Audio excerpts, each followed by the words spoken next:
സമയം രാത്രി 9 മണി. Shop close ചെയ്യാൻ ഏകദേശം സമയമായി. അപ്പോൾ ഇന്നത്തെ ഡ്യൂട്ടി കഴിഞ്ഞിട്ട് ഞാൻ ഷോപ്പ് ക്ലോസ് ചെയ്തിട്ട് ഇനി റൂമിലേക്ക് പോകാനുള്ള പരിപാടിയാണ്. അപ്പോൾ അങ്ങനെ ഷോപ്പ് ക്ലോസ് ചെയ്തു. ഇനി നേരെ റെയിൽവേ സ്റ്റേഷനിലേക്ക് നടക്കാനുണ്ട്. ഒരു 5 മിനിറ്റ് നടക്കാനുണ്ട്. അങ്ങനെ നടക്കുന്ന സമയത്താണ് എനിക്ക് ഇവിടുത്തെ സിഗ്നൽ കിട്ടിയത്. കാരണം ഇവിടുത്തെ സിഗ്നലിൻ്റെ ഒരു പ്രശ്നം എന്ന് വെച്ച് കഴിഞ്ഞാൽ വണ്ടി ഉണ്ടെങ്കിലും ഇല്ലെങ്കിലും ഒരു 30 സെക്കൻഡ് അല്ലെങ്കിൽ ഒരു 40 സെക്കൻഡ് നമ്മളിവിടെ വെയിറ്റ് ചെയ്യണം. ഫൈനലി കുറച്ച് സമയം വെയിറ്റ് ചെയ്തതിന് ശേഷം നമ്മുടെ ഗ്രീൻ കളർ കത്തി ഇനി നേരെ റെയിൽവേ സ്റ്റേഷനിലേക്ക് നടക്കുകയാണ്. ഇവിടുന്ന് ടിക്കറ്റ് എടുത്തിട്ട് വേണം പോകാൻ വേണ്ടിയിട്ട്. അപ്പോൾ ഇതുപോലത്തെയുള്ള കൗണ്ടറിൽ നിന്ന് നമുക്ക് ടിക്കറ്റ് സെൽഫായിട്ട് തന്നെ എടുക്കാം. എത്ര രൂപയുടെ ടിക്കറ്റാണോ അത് ക്ലിക്ക് ചെയ്യാം.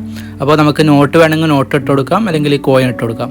അങ്ങനെ കുറച്ച് സമയം കഴിഞ്ഞപ്പോൾ നമ്മുടെ ടിക്കറ്റ് വന്നു, ബാലൻസ് വന്നു. അപ്പോൾ ഇതുപോലെയുള്ള കൗണ്ടറിൽ നമുക്ക് ടിക്കറ്റ് ഇട്ട് കൊടുത്തു കഴിഞ്ഞാൽ ഡോറ് തുറക്കും. ഇതുപോലെ ടിക്കറ്റ് നമുക്ക് റിട്ടേൺ കിട്ടും. കാരണം നമുക്ക് ഏത് റെയിൽവേ സ്റ്റേഷനാണോ ഇറങ്ങേണ്ടത് അവിടെ നമുക്കത് ഇട്ട് കൊടുക്കേണ്ട ആവശ്യമുണ്ട്. അപ്പോൾ ടിക്കറ്റ് നമ്മൾ സൂക്ഷിച്ച് വെക്കണം. അങ്ങനെ പ്ലാറ്റ്ഫോം ഇതാണ്. അപ്പോൾ ഇത് ജപ്പാനിലെ ഒരു ലോക്കൽ റെയിൽവേ സ്റ്റേഷനാണ്. അപ്പോൾ കുറച്ച് സമയം കഴിഞ്ഞപ്പോൾ നമ്മുടെ ട്രെയിൻ വന്നു. ട്രെയിനകത്തേക്ക് കയറി. വലിയ തിരക്കൊന്നുമില്ല. അങ്ങനെ ഒരു സീറ്റ് കണ്ടുപിടിച്ചു, അവിടെ ഇരുന്നു. അങ്ങനെ നമ്മുടെ റൂമിലെത്തി. അപ്പോൾ കുറച്ച് ഫുഡ് പ്രത്യേകിച്ചൊന്നും ഉണ്ടാക്കുന്നില്ല. കാരണം കടലക്കറി ഉണ്ടായിരുന്നു, ഇന്നലെ ഉണ്ടാക്കിയതാണ്. അപ്പോൾ കുറച്ച് അത് പ്രത്യേകിച്ച് കറി വെക്കേണ്ട വെച്ചിട്ട് അത് ചൂടാക്കി. അങ്ങനെ നമ്മുടെ ജപ്പാനിലെ ഹലാൽ ഫുഡ് മാർക്കറ്റൊക്കെ കിട്ടുന്ന പൊറോട്ട, ഫ്രോസൺ പൊറോട്ടയാണ് നമുക്കിവിടെ കിട്ടാറ്. അങ്ങനെ ഞാൻ പൊറോട്ട ചൂടാക്കി കറിയും അതിലേക്ക് ഒഴിച്ചു. 2 പൊറോട്ടയും കറിയും ഒഴിച്ചിട്ട് ഇന്നത്തെ ഡിന്നർ ഇത് സെറ്റാക്കിയിട്ടുണ്ട്. അങ്ങനെ ഫുഡൊക്കെ കഴിക്കുകയാണ്. അപ്പോൾ അത്രേ ഉള്ളൂ. നമുക്ക് അടുത്തൊരു വീഡിയോ ആയിട്ട് കാണാം. Okay, by.